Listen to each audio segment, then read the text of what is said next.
Good afternoon, ladies and gentlemen. My name is Ezinne Azuna, and it's an honor to be here to moderate this session. I'd like to say a big thank you to MBC. DG sir, thank you very much for this opportunity. I also thank your management team and several leaders in the industry who are here. In fact, even this panel is intimidating, isn't it? But we'll pull through because I have two ladies to support me and, of course, a big brother in my former DG here. The task ahead of us is looking at edutainment. And while I pondered over it, one of the first things I established is that edutainment is not a foreign concept. It's been with us in Africa from the get-go. It's been with us from our traditional societies. Edutainment has been there, you know. But when I cast my mind back, I quickly remembered shows like Sesame Street, you know, and the fusion. In fact, it's a case study globally, you know, how effective education laced together with entertainment can be. That said, I still went back to our traditions when folklores, Tales by Moonlight, you know, well, Tales by Moonlight NTA is different from the one I mean now. So the one from the traditional society where we handed down information, we handed down content, you know. So content creation is original to the African. It's original to Nigerians. It's not strange to us. Our culture is embedded in content creation in everything we do. But the discussion here today now is the disruption. Digital age is here. What are we going to be doing? How are we going to be doing it? Have we left the consciousness of the message we have carried within our very stories? And then here with me are people who are going to be answering the question today. And so we'll just delve straight into the discussion. So if you permit me, may I also take this brief? So the media landscape or the content creation landscape is rapidly evolving, and audiences now consume information in increasingly entertaining ways. Social media trends reveal how learning and leisure continue to blur. Edutainment imperative invites broadcasters, content creators, and regulators to rethink entertainment, not merely as amusement or a chase for views, but also as a transformative tool for education, cultural preservation, and social change. So from Africa's oral traditions and proverbs, you know, to Tales by Moonlight, I'm sure we remember I Need to Know, Papa Jasco, we remember Fuji House of Commotion. They were all content on our screens that were laced with education, you know, within it. But the blend of learning and creativity demonstrates how content can both shape public understanding and sustain industry. While we combat the digitalization, commercialization, and Western influence reshape our media, the question we must ask is how do we retain educational and cultural essence of our content while staying relevant in a fast-paced, profit-driven world, even within 1-minute reels. So now I'm going to begin. Earlier on, we had a lot about penetration, digital penetration, put at 45.4%. That's almost 50% actually. My question will be, and I don't know who to start with now, but I think the normal thing to do, I'd love to start with DG, former DG, sir. So penetration has increased. What should we be doing? How should content creators be presenting what they are doing, traditional content creators? How does this statistics affect what we do? Thank you, sir.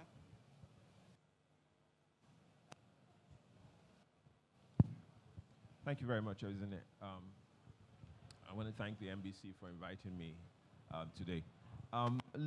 Let me start, from what you're saying, that we are 40-something% in terms of digital penetration.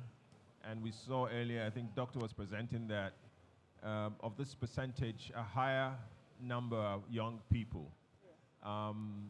So the reality for me will be for us to recognize whether we are pushing enough content, locally produced content, to serve the needs of this growing population of young people. And if not, what should we do to make sure that this majority of our population who are under 30 have the right content?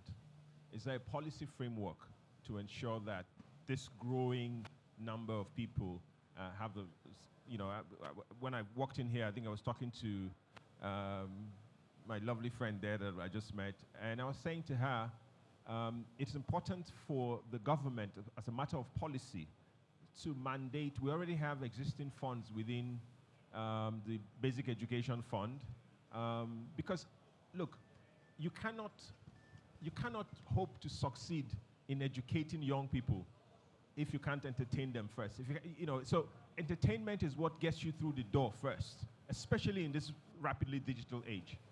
We have a saying, my former prof used to say, that it's not enough to want to inform or educate. You have to entertain first.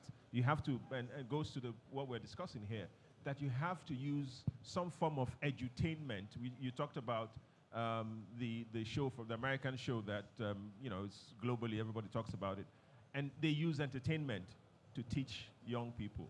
And so we have the Basic Education Fund. We have so many funds under the government for education. Why don't we, as a matter of policy, for example, the NBC says, look, a certain percentage of that should come towards education, and you mandate certain quotas for education, for entertaining education that is through entertainment. We don't have, where's our own kind of PBS shows, our own Big Birds, and we have the characters, okay? So it is possible through policy, because policy is the engine that drives everything, that secures the future for the young people and for all of us, indeed. So I think perhaps that would be one quick takeaway, that the National Broadcasting Commission says, you know what, let's publish a paper or a memo to the minister or to the president that perhaps we have this every business in Nigeria, every profit-centered business pays a certain percentage of their profit goes to the Education Trust Fund. I hope I'm correct. I believe that is the case. Why don't we say of that percentage, of that amount, a certain percentage goes to, because you cannot, look, it's a mindset thing, and we're in a race. It's not just about, when you look at the young people, we're in a race, and we have to see this as crucial. It's very strategic to get our young people, and you have to do that through entertainment. So I do agree, the statistics are there, staring us in the face. Otherwise, they will consume media that we don't create and that we're not mindfully creating for them. And you will see the results, and we're seeing the results even right now. And we're talking about, our young people are not, we're seeing the results. So it's really scary if we're not very strategic and focused around this. So it's time for Nigeria to actually begin to look at policies that would help drive this conversation. I'll come to you, TY. You have played in this entertainment industry. As at January this year, we're told that social media users in Nigeria are about 38.7 million, just in Nigeria. Like, if I have 38.7 million likes on my content, I don't blow with that down. But, that said, it just speaks to the opportunities that are there. So from your perspective, as someone who is there and who has seen the surge, the digital surge, how much young people are attracted to visuals, to photography, to video contents and all that. What would you say are the opportunities that are there now that the digital space is presenting compared to the traditional one? Thank you so much for having me. It's such a beautiful time to be here. I believe that with all the change that is happening in the digital world, the most important opportunity is for the people that are sat in this room. My favorite stories, one of my favorite stories in the Bible is the crippled man who would wait for an angel to come and stir the waters so that he would walk in and be healed. And for many people who are in media, it is very, very easy for you to feel old, for you to feel out of touch, for you to feel like you don't belong anymore. Everything is over your head. But the interesting thing is the way that media is moving, the waters are stirring again. And I'll share another scripture. Except you become like a little child, you cannot enter the kingdom. That means that the biggest opportunity, that the change in how media is being used, consumed, and shared is the opportunity to learn. So we can all become children again until we allow ourselves to actually go in and learn like everybody is learning. Then we cannot have the impact that we cannot have the impact that we should in helping our younger generation form ideas. It is a great time to learn. With the advent of AI, everybody is on level 0. There's no professor in AI. There's no one that has had access to any of these tools for longer than 1 or 2 years. We're all beginners. We're all learners. So I feel like the most important thing for anyone who is a media player is to understand that this is the stirring of the waters. If you do not take this time to pull time out to learn and become a child again, then you lose your opportunity to actually have the impact that you desire to have. It is time for us to become like our own children, to learn like our own children. Every single child that picks up a tablet was not born with the tablet. They're seeing it for the first time. And if we see all these changes in media, in social media, in artificial intelligence, and we look through the eyes of the child, we begin to learn again, and then we can have the impact that we should have. Very aptly said, said. You know, I agree that every one of us should actually have learning as a posture, you know, to be able to navigate through this period. And I would have to go to Prof at this moment.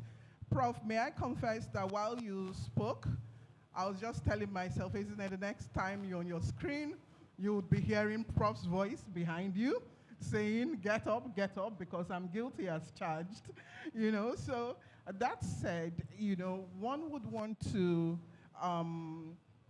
look at exactly why this trend is here, exactly why we're having people shift, young people especially, shift to using smartphones, shift to the digital platform. What's the attraction? I'm sure probably your study, you know, must have revealed one or two things. Could you speak to that, ma'am? Well,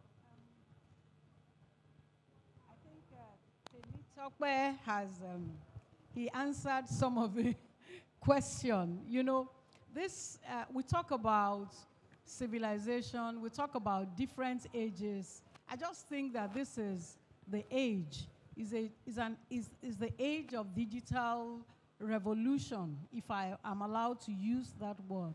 And everything, there's a lot of technology around now. And if they don't move that way, which is why I said, you know, on one of my slides, I said it's the way of life now. It's just the way to go. Anything you want to do, I mean, even medically, you can stay here, you are talking to somebody in India or in the US, and we heard of that robotic surgery that was done. It's all through the media. It's all through digitalization. And they are in that era, and they cannot be left behind. So there's really nothing we can do about them staying glued to the system or staying glued to the telephone, other than to educate them on certain controls or seeing how we can just mitigate, but you can't take them away from it. Like somebody said, the generation Alpha, they are born into this digital world. That's why all those children, nobody taught them, but they know how to operate it. So it's just the age, and I don't think there's anything we can do about it. Just as T.Y. Bello said, all we need to do is become like them, learn from them, and then train them, teach them that if you don't do this, these are dangers that are looming. Thank you, ma'am. Thank you, ma'am.